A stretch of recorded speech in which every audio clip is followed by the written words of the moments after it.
शलोक gospel church ministries की तरफ से आज एक और नए पैगाम के साथ और ये सिलसिला आगे चलता रहेगा और इसके 7 से 8 पार्ट होंगे। ये आज का जो पहला पार्ट है जिसको हम जानेंगे समझेंगे। बहुत से लोग इसके ऊपर एतराज़ उठाते हैं और हम इसका आज जवाब देंगे और इसके साथ ही पहला हिस्से को कंप्लीट करेंगे। जी हाँ, रैप्चर के ऊपर आज मैं आपके सामने बात करूंगा और हम जान सकेंगे रैप्चर क्या है। और रैप्चर का जो पहला हिस्सा है उसके अंदर मुख्तसर आपसे जो आपका सब्जेक्ट मैटर है वो क्लियर होगा।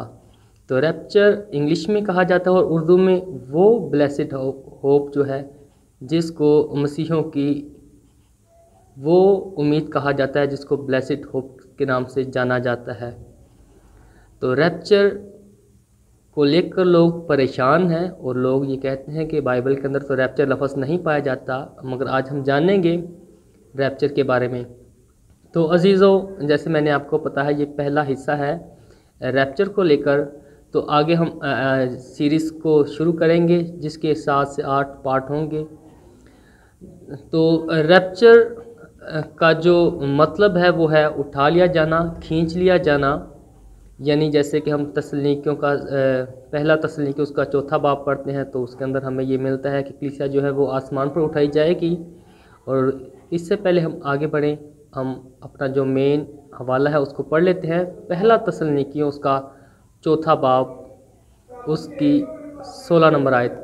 क्योंकि खुदावंद खुद आसमान से ललकार और मुकर्रर फरिश्ता की आवाज़ और खुदा के नरसिंगे के साथ उतर आएगा, और पहले तो वो जो मसीह में मुँह जी उठेंगे, फिर हम जो ज़िंदा बाकी होंगे उनके साथ बादलों पर उठाए जाएंगे ताकि हवा में खुदावंद का इस्तकबाल करें और इसी तरह हमेशा खुदावंद के साथ रहेंगे। बस तुम इन बातों से एक दूसरे को तसल्ली दिया करो। अजीज़ों, ये खुदा का कलाम जो मैंने आपके सामने आयत को रखा, इसको लेकर मसीही लोग जो हैं वो कहते हैं कि बाइबल के अंदर तो रैप्चर लफ्ज़ नहीं पाया जाता, लिहाजा इसलिए मसीही लोगों का जो है वो रैप्चर नहीं होगा। और मसीही लोगों का जो रैप्चर के ऊपर कलाम सुनाते हैं, रैप्चर के ऊपर बात करते हैं, तो लोग जो हैं और गैर अक़वाम के लोग, बल्कि मसीही लोग भी, बहुत से मसीही लोग भी, जी हाँ, मसीही लोग भी मसीही लोगों का ही मजाक उड़ाते हैं रैप्चर को लेकर। और वो ये कहते हैं कि रैप्चर तो बाइबल के अंदर लफ्ज़ पाया नहीं जाता, तो इसीलिए लोगों का मजाक बनाया जाता है। तुम अजीज़ों, बहुत से जो बाइबल के अंदर हमें खुदा की तरफ से वादे मिलते हैं, हम पढ़ते हैं, जानते हैं, सीखते हैं और सुनते हैं, मगर सबसे जो बड़ा वादा बाइबल के अंदर पाया जाता है, जो सबसे बड़ा प्रॉमिस खुदा की तरफ से पाया जाता है, जिसको ब्लेसिड होप के नाम से जाना जाता है, दूसरा तीतुस उसका 13वां बाब लिखा है। और उस मुबारक उम्मीद यानी अपने बुजुर्ग और खुदा और मनजी खुदा यीशु मसीह के जलाल के ज़ाहिर होने के मुंतज़र रहें, यानी वही ब्लेसिड होप जो मैंने आपको पहले भी बताया जो बाइबल के अंदर पाई जाती है। तो अजीज़ों, जो लोग ये कहते हैं कि रैप्चर लफ्ज़ बाइबल में नहीं पाया जाता, उसको क्लियर कर किए देता हूँ। जब हम ग्रीक बाइबल को पढ़ते हैं, यानी नया नामा जो है वो यूनानी ज़बान के अंदर लिखा गया, ग्रीक के अंदर लिखा गया, तो उसके अंदर जो लफ्ज़ इस्तेमाल हुआ वो हुआ हरपाज़ो। और इसी को जब लैटिन के अंदर 385 के अंदर सेंट जेरोम ने वुलगेट बाइबल के अंदर इस्तेमाल किया, तो वहाँ पर जो बड़ा खूबसूरत लफ्ज़ इस्तेमाल हुआ वो हुआ रैपिमर। और इसके बाद जैसे ही इंग्लिश के अंदर बाइबल हम देखते हैं तो उसके अंदर जो लफ्ज़ इस्तेमाल हुआ रैप्चर। ये इसीलिए अजीज़ों रैप्चर लफ्ज़ पहले नहीं नज़र आता हमें, इसलिए क्योंकि जिस दौर के अंदर नया नामा लिखा गया उस दौर के अंदर इंग्लिश ज़बान नहीं पाई जाती, तो इसलिए रैप्चर लफ्ज़ वहाँ पर हमें देखने को नहीं मिलता।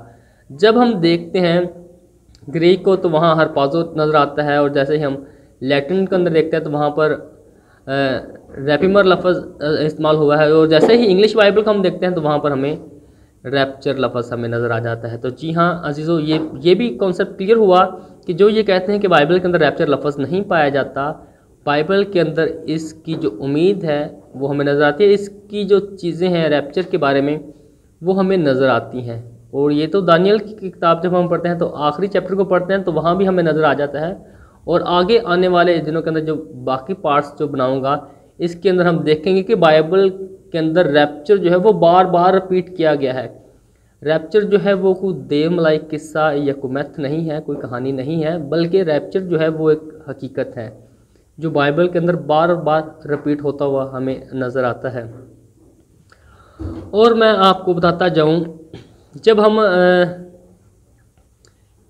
पहले फलों की ईद को देखते हैं तो उसके अंदर भी हमें रैप्चर नज़र आ जाता है, जिसको इब्रानी के अंदर, हिब्रू के अंदर बिकुरीम, BIKKURIM, बिकुरीम कहा जाता है इब्रानी के अंदर, जिसको पहले फलों की ईद, उसके अंदर ही हमें रैप्चर नज़र आ जाता है। वो कैसे नज़र आ जाता है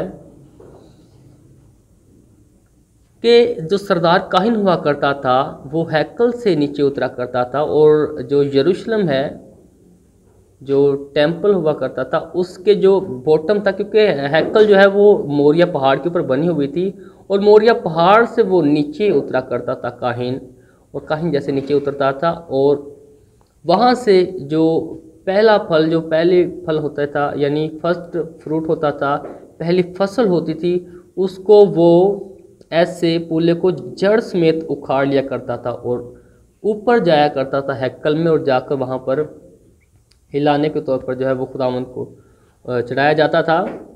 उस पहले फलों को, उस पुल्ले को हिलाकर खुदावंद के सामने चढ़ाया जाता था। तो अजीज़ों, हम इसके अंदर कैसे देखते हैं रैप्चर को कि खुदावंद यीशु मसीह, जो कि हम इब्रानियों को जब लेटर पढ़ते हैं तो उसके अंदर हमें नज़र आता है कि यीशु मसीह जो है वो हमारा सरदार काहिन है, और सरदार काहिन यीशु मसीह है, और वो कैसे ऊपर से यानी आसमान से आएगा, आसमानी जो हैकल उसके अंदर से खुदावंद यीशु मसीह आएगा, और जो कलीसिया ज़मीन पे पाई जाती है, जो मर चुके हैं, और ये कलाम ही इस बात को बताता है, जैसे हमने मेन हवाला पढ़ा पहला तसल्लुनीकी उसका 4 बाब 16, 17 और 18 नंबर आयत, तो उसके अंदर तो बड़ा ये क्लियर लिखा है कि जो मर चुके हैं वो जो है वो ज़िंदा हो जाएंगे, निकल आएंगे कब्रों में से।